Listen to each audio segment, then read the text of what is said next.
Your company just found a flaw. It's small, it's manageable, and it could save millions if you just don't say anything. The law isn't clear. No one's hurt yet. But, deep down, it's wrong. This isn't about regulations or profit margins. It's about a gut feeling. It's about a choice. What do you do? That's a powerful way to start, Isabella. It immediately cuts to the core question that drives all of Unit 8, Part 1 of BUS 3306, Business and Society. Because behind every decision we've explored throughout this course, from stakeholder management to sustainability, lies that one simple yet incredibly complex question: what is the right thing to do? That's what business ethics is all about. And it's a question that many people misunderstand, James. When we hear ethics, we often jump to religion or personal opinions or even just obeying the law. But the course material makes it clear that business ethics is far broader than any of those ideas. It's the moral principles that guide how organizations and individuals make decisions. It's asking if we should do something, not just if we can. Exactly. The reading from Ikra et al. 2025 describes business ethics as the foundation that guides organizations toward responsible behavior, balancing the interests of all stakeholders: employees, customers, investors, suppliers, society as a whole. It's about making decisions that are defensible not only financially but morally. And that distinction between legality and ethics is crucial. So to be clear, James, are we talking about something purely subjective here? Because if it's not law and it's not religion and it's not just personal opinion, how do we define what the right thing actually is in a business context? That's an excellent question, Isabella. It's not subjective in the way personal taste is. Business ethics draws from established moral frameworks and societal values that often transcend individual beliefs. Think about those questions we posed earlier. Should we tell customers about a defect? Should we sacrifice employee safety to reduce costs? Should we pay suppliers fairly? These aren't just matters of personal preference. They tap into shared understandings of honesty, fairness, and responsibility. The framework provides a lens through which to evaluate these choices, rather than leaving it to individual whims. So it's about a collective understanding of what's good, applied to a business context. And I think that's where the nuance comes in. Because often what's legal isn't necessarily what's ethical. The course material highlights this with a very compelling example: a small product defect. That example really brings it home. A company discovers a minor defect. Legally, they might not be required to issue an immediate recall. They could wait until customer complaints force their hand, but ethically, knowing the defect could cause problems, what's the proactive, responsible choice? Do you wait for harm or do you prevent it? It forces management to look beyond the minimum requirement. It's about foresight and anticipating consequences, rather than just reacting to regulations. This proactive stance, I imagine, is where ethics starts to provide genuine value. Precisely. The ethical question compels leaders to consider the broader impact of their decisions. It shifts the mindset from "what can I get away with" to "what is the best outcome for everyone involved, especially those who rely on us." That's a fundamental difference. And it can be a challenging one, especially when immediate financial pressures are high. So, James, if we zoom out for a moment, what this really highlights is that ethics isn't just a compliance issue. It's about deeply embedding a moral compass into the operational fabric of a business, guiding decisions even when legal precedents are ambiguous or absent. It's about establishing an internal standard that surpasses external demands. Yes, it absolutely is. And this brings us to another fascinating point raised in the readings. For decades, there was this prevailing notion that ethics and profits were at odds. That being ethical meant sacrificing financial gains because doing the right thing was often perceived as more expensive. I remember hearing that quite a bit. The idea that a company couldn't be both ethical and highly profitable, at least not consistently. That ethical choices were a drain on the bottom line. Is that still the prevailing view? Not at all, Isabella. Today's research tells a completely different story. The readings consistently show that ethical organizations often perform better over the long term, and the core reason for this, perhaps surprisingly, is trust. Ethics builds trust, and trust is incredibly valuable. Trust. That makes intuitive sense. If I trust a business, I'm more likely to engage with them. But how does that translate into tangible financial performance? Is it just about repeat customers? It's much more than just repeat customers, though that's certainly a part of it. When a business consistently treats you fairly, keeps its promises, sells quality products, and responds honestly when things go wrong, you develop loyalty. You return. You recommend them to friends. That directly impacts sales and reduces marketing costs because word of mouth is so powerful. So, the investment in ethical behavior pays dividends in customer loyalty and brand reputation. But what about internally? How does it affect the employees, for example? That's a critical dimension. Employees who trust their leaders, who believe the organization acts with integrity, are more committed. They're more engaged.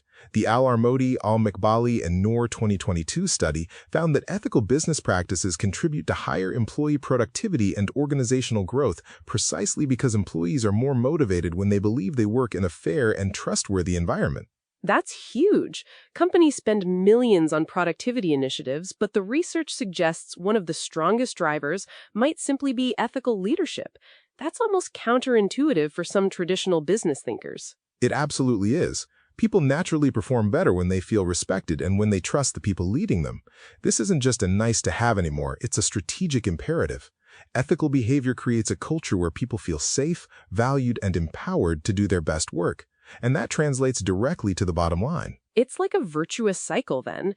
Ethical practices foster trust, which leads to loyalty from customers, employees, and even investors. And that loyalty ultimately drives long-term success and growth. It shifts ethics from being a cost center to a core asset. Precisely.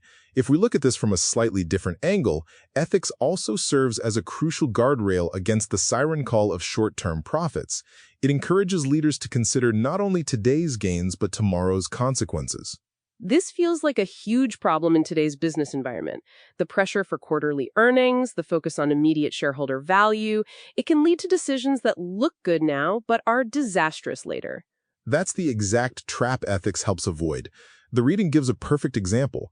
A manager gets a bonus for reducing operating costs. The quickest way to do that might be to cut corners on equipment maintenance. Initially, profits surge, everyone celebrates. But 6 months later, equipment fails, production stops, employees get injured, customers lose confidence. Those short-term savings suddenly morph into enormous long-term losses. So, the ethical decision to properly maintain equipment, even if it delays a bonus or reduces immediate profit, would have actually saved the company in the long run. It's about seeing the bigger picture. It is. Bulag and Granich, 2017, elaborate on this, explaining that ethical decision-making strengthens competitiveness because organizations build stronger stakeholder relationships and protect their long-term reputation. This directly links back to the idea of sustainability we've discussed throughout this course. Ethical organizations are often more sustainable over time because they're built on a more resilient foundation. This really drives home the idea that ethics isn't just about avoiding bad outcomes, but actively building good ones. It's a foundational element for long-term health, not just a moral checkbox. And this connects directly to something else fundamental to BUS 3306, stakeholder theory. Remember, Isabella, businesses don't exist solely for shareholders. They affect employees, customers, suppliers, communities, governments, and the environment. Every ethical decision you make influences one or more of these groups. Right. So if a company underpays employees, the employees suffer. If it hides product defects, customers suffer. If it pollutes rivers, communities suffer. It's a direct chain of cause and effect, where an ethical lapse in one area reverberates across the entire stakeholder ecosystem. Precisely. Ethics helps leaders navigate these competing interests. It encourages them to balance financial results with the well-being of all groups impacted. Without an ethical lens, it's easy to prioritize the immediate financial gain for shareholders, ignoring the broader social and environmental costs that will inevitably come back to haunt the organization. But James, isn't it incredibly difficult to balance all those competing interests? Doesn't focusing on all stakeholders dilute focus and make decision-making impossible? A business can't please everyone all the time. That's a fair challenge, Isabella. It's true that you can't please everyone all the time, and trade-offs are an inherent part of business. However, the point isn't to achieve perfect harmony at every single moment. It's about establishing principles and a framework for decision-making that consistently considers those interests, rather than ignoring them until they become a crisis. An ethical framework provides a structured way to assess impact, prioritize, and justify choices, even difficult ones.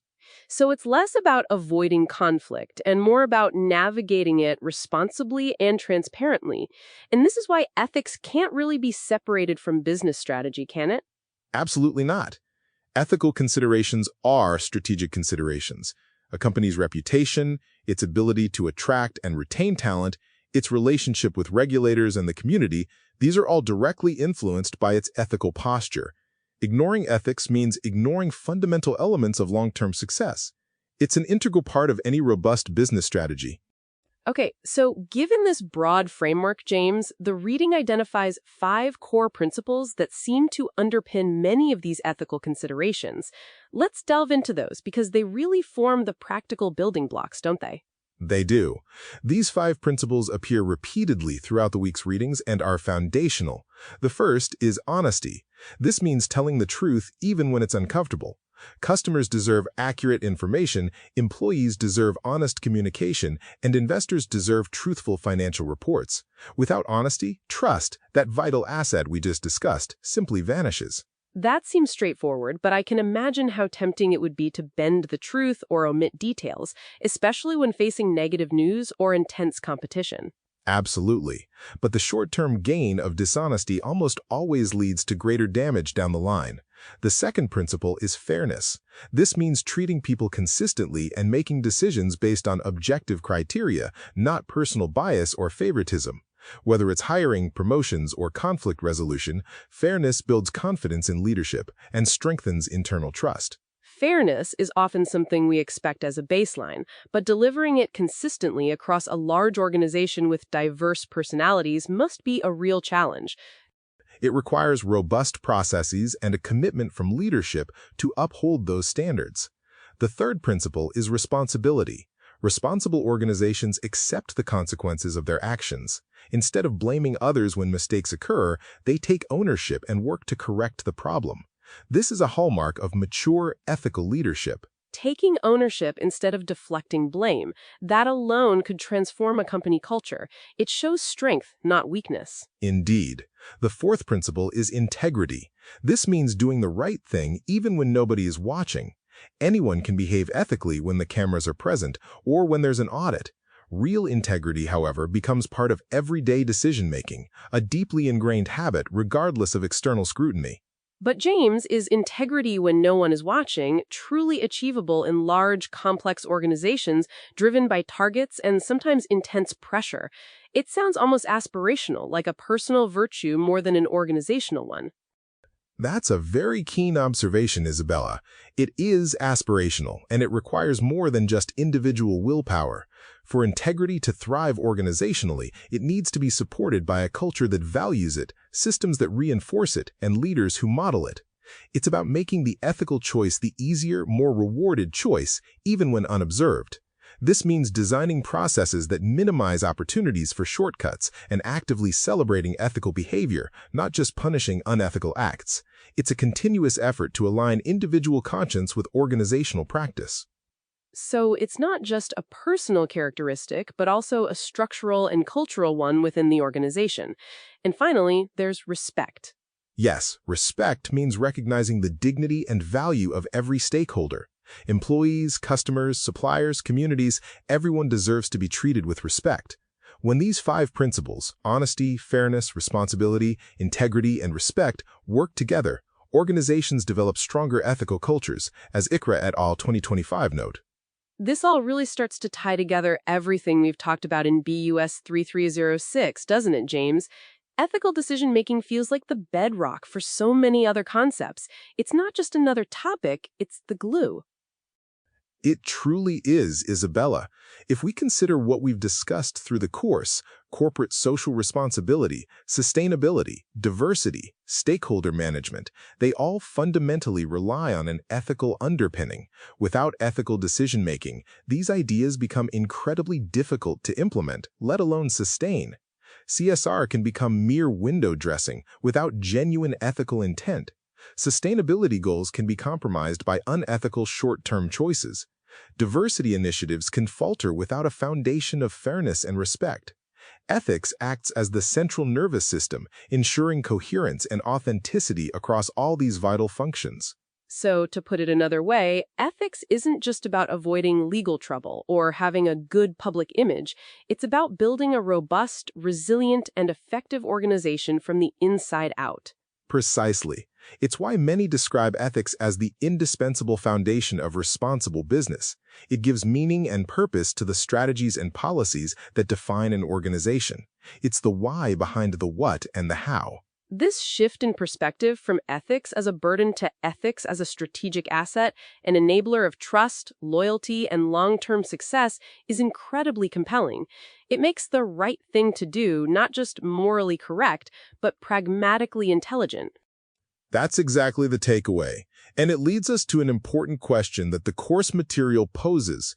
Imagine you become the CEO of a successful company tomorrow. Would employees follow your values or simply follow your instructions? That's a profound distinction. Following instructions is compliance. Following values suggests genuine belief and commitment. And I imagine that impacts everything from employee morale to innovation. It makes all the difference. Great organizations aren't built on fear of punishment, but because employees believe in the values their leaders demonstrate every single day. If leaders preach integrity but practice deception, that message is quickly lost and trust erodes. It's the consistency between words and actions that truly inspires. So the actual behavior of leaders, what they model, speaks far louder than any policy document or mission statement. It really sets the tone for the entire organization's ethical culture. Exactly. This idea of ethical leadership, how it shapes organizational culture, and why employees often replicate what leaders do rather than just what they say, is a natural progression from what we've covered today. It's the focus of our next discussion in part 2 of this unit. That's a powerful thought to leave us with. This entire discussion really reframes ethics as an active, dynamic force within business, not just a passive set of rules to avoid breaking. It's about shaping behavior, building trust, and ultimately creating more resilient and successful organizations. Absolutely, Isabella. It moves ethics from a theoretical concept to a practical, strategic necessity for any business aiming for long-term impact and sustained value creation. It forces us to consistently ask that fundamental question: what is the right thing to do? Our discussion today has been guided by insights from several key resources, including the work of Ikra, Ispahan, and Tahir in their 2025 review, as well as research by Al Armodi, Al Maqbali, and Noor from 2022, and Bulag and Granich in 2017. Their contributions really underscore the critical role ethics plays in every facet of business. Indeed, these readings provide a robust foundation for understanding why ethics isn't just a moral choice, but a strategic imperative. If this conversation resonated with you, consider sharing this episode with someone who might benefit from rethinking the role of ethics in business.